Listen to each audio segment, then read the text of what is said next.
Hello, welcome back. Thank you for joining me today. We're going to have a conversation that's very direct. And what my invitation is to you is to be honest with yourself, very honest with yourself. Because here on what we consider to be the spiritual path, whether you're a course student or not, and if you are, whether you're a long-time student or a beginner or anything in between, this video is for you. It's for all of us. This honesty is a responsibility that we have to ourselves and every other living thing. There is, in fact, no separate other thing outside you. So all of this honesty is honesty with yourself in the end.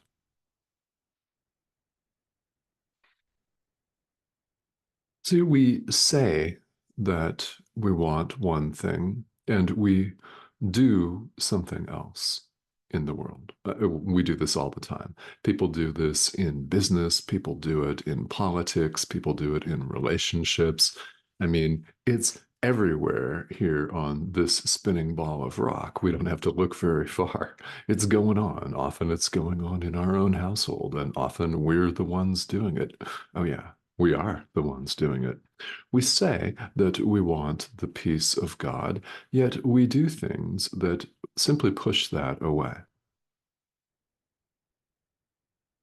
They push it away from our awareness, and we want to keep it far away from our awareness, yet saying that we want it, but not really being honest with ourselves about it.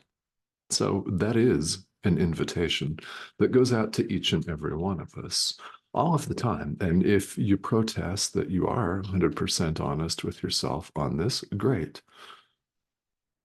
We're here, apparently, having this conversation because we have not been. We have said one thing and done another.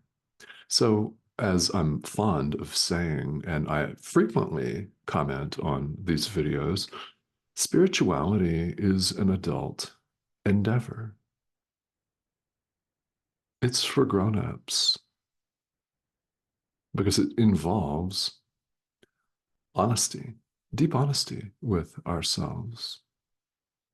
We think in this world that we can be content with littleness, with shiny objects, with hot, sexy weekends on the beach or the French Riviera, with a new partner, with a new career, with a new haircut, things like that. We think that these things are going to bring us the peace of God. If you wonder where I'm getting that idea, that's actually what we all want. The very reason that we find ourselves on the spiritual path in the first place is because we've recognized this deep down. You don't have to have been consciously aware of it or not. In fact, if you ask somebody what caused them to get on to the spiritual path, whatever that looks like for them, some people may have a specific incident in mind that was a catalyst for them, but a very frequent reaction is, I don't really know. I just am. Exactly. It's because we've recognized that there's more to it than this, and the things that this communication device desires. I mean, there's more to life than simply the physical body. Making sure its needs are met, that it's fed and housed and clothed and all of that stuff. Of course, that's important here in the world, but there's more to it than that. This is spirituality. This is the spiritual path. And well, you have come upon A Course in Miracles. Welcome. A direct approach requiring honesty with yourself. Would you be hostage to the ego or host to God? Chapter 15, Section 3, Paragraph 5 of the text. Would you be hostage to the ego or host to God?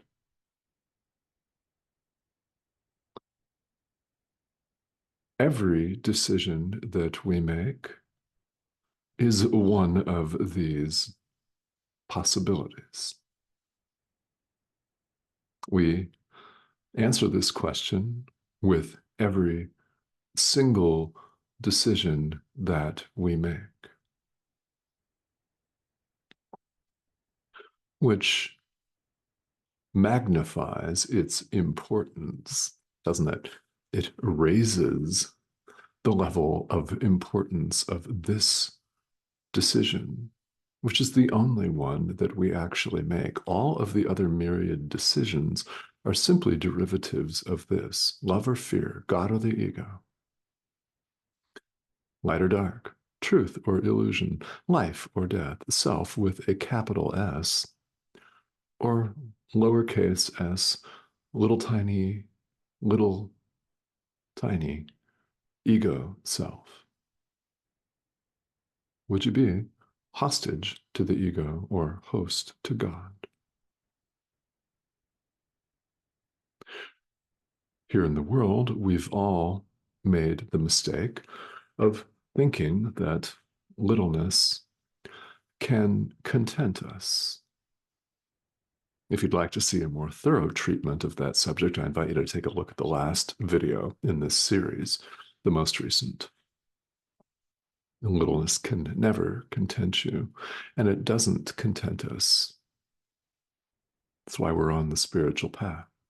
And we see all kinds of people inviting us to, well, have more shiny stuff. I mean, our entire economic systems, wherever you live in the world, are predicated around consumption and stuff. I live in the United States.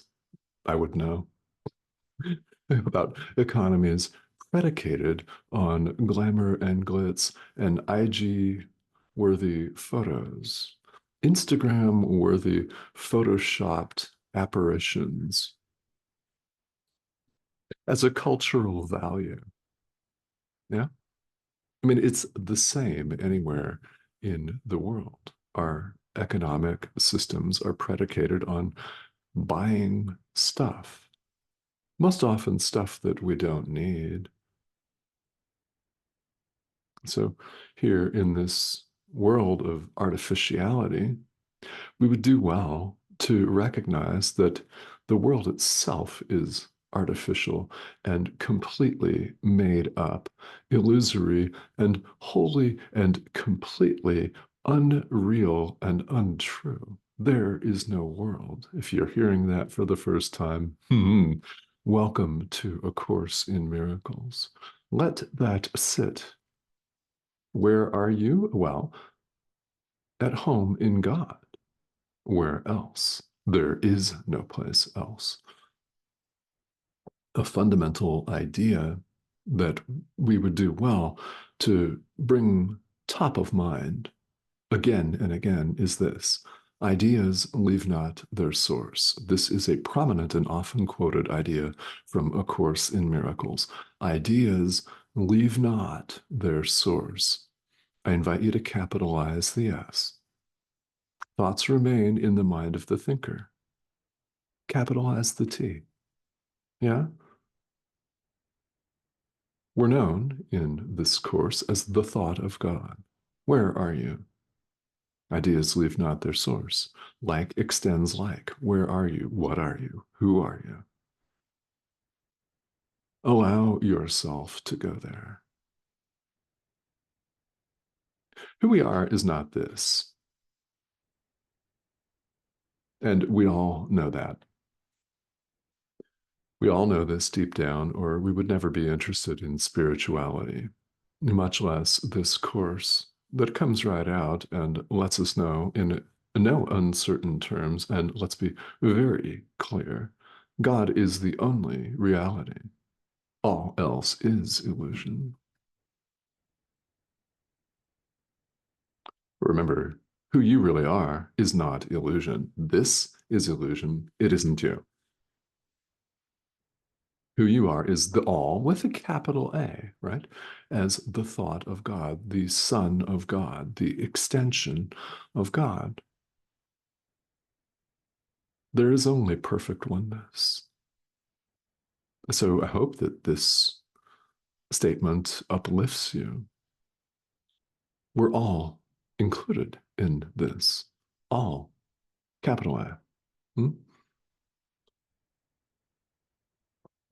So as we go through what we call our life here in the world where we experience ups and downs, periods of what seem to be intense suffering, and then bliss and joy, often in a wildly alternating succession, one moment after another, up, down, that leaves us exhausted. We have an entire thought system, an entire course right here at our fingertips to study and to practice. Special emphasis goes on the verb practice. We learn this course by doing it. It is certainly of importance to understand some of these ideas, but you don't have to understand them completely to put them into practice. And you'll learn more. We all learn more through doing this course. It's a self study curriculum. We learn it by putting it into practical application where our experience proves to us, it demonstrates and shows us that these ideas are true. Don't believe me? Try it. Prove it to yourself. Want proof? Excellent. Yeah, we want proof in the world. We demand it of people. Well, do you demand it of yourself? Okay, then. Prove it to yourself. And there's absolutely no problem on the spiritual path with skepticism. We're invited to question everything. All too often, what we do is we question the truth and veracity of what is nothing more than an assemblage of electronic dots, a pixelated image on your screen. That's what's talking to you right now. There's nothing special about this, that's for sure. We question that. We question the messenger or the conduit or whatever you want to call it. We question the thought system itself. We question the text of A Course in Miracles. We question the workbook, everything. We question, but we don't keep going. We question the truth and veracity of what appears right in front of our face sometimes, but we don't keep going. We stop with thinking that somebody somewhere in the world is full of it. We judge them. We dismiss them as wildly fanciful, wrong, ridiculous, manipulative, and what other adjectives? I don't know. The list could go on.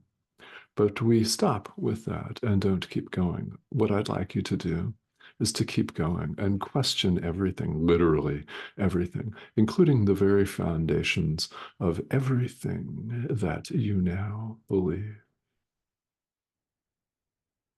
Everything. Hopefully, these past few minutes of conversation have helped you do that. In practice, we make this decision to be either hostage to the ego or host to God. We are invited to decide for God. We do this through the guidance and loving support of our inner teacher, the Holy Spirit, who's part of our mind, not some external power. There is nothing outside you. The all, remember, there's nothing outside it. There's no inside, outside. We decide for God. And we do so through the Holy Spirit. And we're invited to choose our own glory, our own magnitude, magnificence, power, all that, which is ours. It's always been there. We've just closed our eyes to it. What we call awakening is, in fact, a process of awakening from a dream. That is a very apt term for enlightenment. Awakening. That's what this is. So we're invited to not accept littleness, ego, identity, judgment, and blame, thinking that little trinkets like a new haircut and a new bag are going to bring us the peace of God. They will not. A new shirt will not bring you the peace of God. A new romantic partnership will not bring you the peace of God. A new job will not bring you the peace of God. You know where I'm going with this.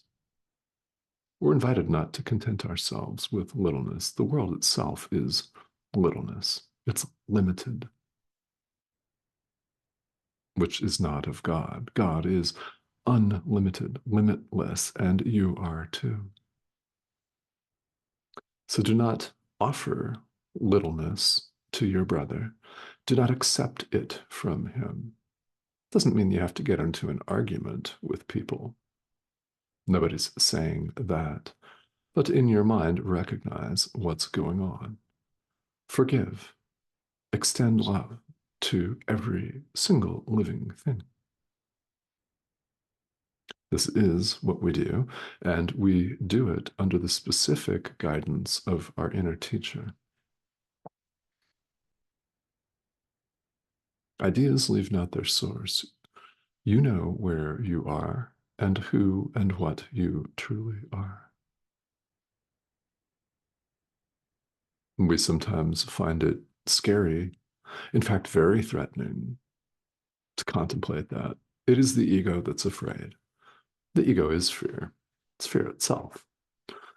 Of course, it's going to be afraid for you to look within and see your sinlessness, your brother's sinlessness, and radiance and magnitude. Look at that.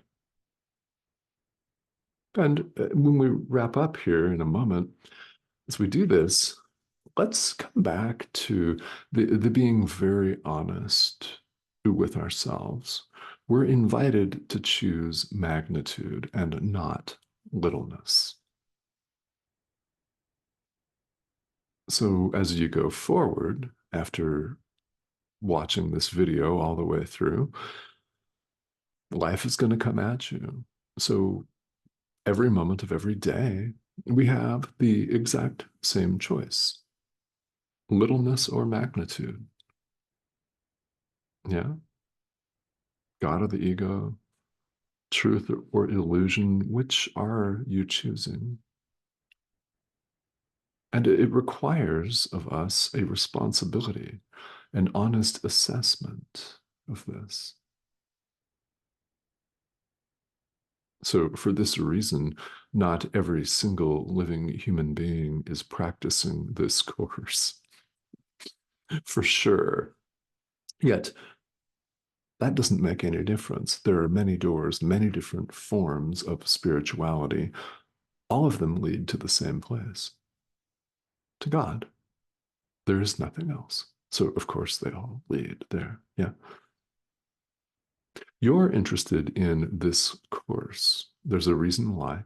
Again, if you're brand new to it, welcome. If you are a seasoned veteran, again, welcome. In each and every one of these videos, there is a message from your inner teacher. This is a pixelated image on your screen. When something lands for you, it is the Holy Spirit. Count on that. Count on it. So, with that said, several of these videos appear each week. And if you have specific questions about any of these topics or your spiritual path in general, this comment thread right here on YouTube is designed as a safe place to bring those questions. So if you've got them, please feel welcome to leave them here. If you have not yet subscribed, I want to invite you to please go ahead and do that. The prompt is in the corner of your screen. Click that, subscribe, join us, and I will see all of you on the next video.